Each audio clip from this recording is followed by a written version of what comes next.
Joining us for more on the markets, Kara Murphy, CIO at Kestra Investment Management. Kara, good morning. So PCE Morning. Coming up pretty shortly here. How closely are you watching this key inflation gauge? What are your questions in it, and how are you going to respond to it? Inflation still remains an incredibly important question for both the economy and the market.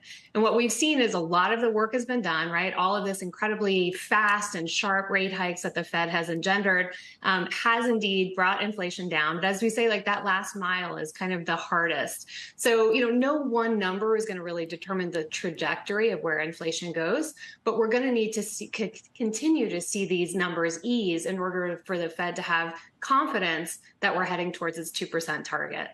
Kara, how much do you think we've already seen the impact in the economy of those big hikes last year? It takes a while to move through the economy. I think it's a big question is how much help or what's already been done will do for that last mile in bringing inflation down closer to the Fed's target.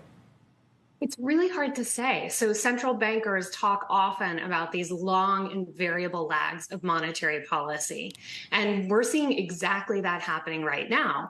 And this cycle is particularly interesting because we had more than 10 years of ultra low interest rates. So large areas of the economy have had the opportunity to really inoculate themselves against these higher rates. So think about homeowners who have fixed rate mortgages or companies who extended out their debt and moved from floating to fixed rate. So all of these things mean that as interest rates go up, those folks haven't really felt the pressure. Now, other areas of the economy that do have interest rates reset, we are starting to see stress. So think credit cards where, credit card balances are now above $1 trillion. We're also seeing delinquencies now that are at their pre-pandemic levels. We're seeing corporate bankruptcies on an annualized basis this year are at the highest level that we've seen since 2010. Now these levels are not at like hugely stressed points, but they are increasing, and they're showing that this, monetary policy is starting to finally sink in.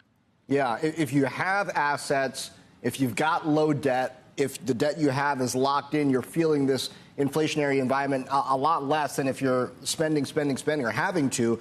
We got one trading day now in between us and the jobs report. I know I'm going to be watching the wage data particularly closely because of inflation, these issues we've been talking about. What are you looking for from that report, and how do you expect it to affect the markets?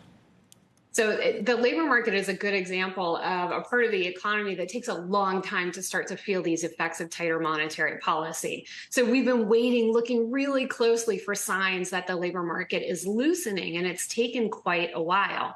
But we're starting to see a number of different points of evidence that suggest that loosening in the market is actually happening. So quit rates are back to their pre-pandemic levels. Job openings are down. We're seeing consumers who are less confident about finding a job, and in fact, company CEOs who are saying they're less interested in hiring going forward. So you put all of these different pieces together, I think that will translate to a lower payrolls number tomorrow. And this is a point where bad news is good news. We want to see that softening. But as you pointed out, it's the wages that's ultimately really important because that's the impact for inflation. And again, there's a lag between when those jobs come down and when wage inflation comes down. So we'll have to see how long it takes before that starts to really kick in.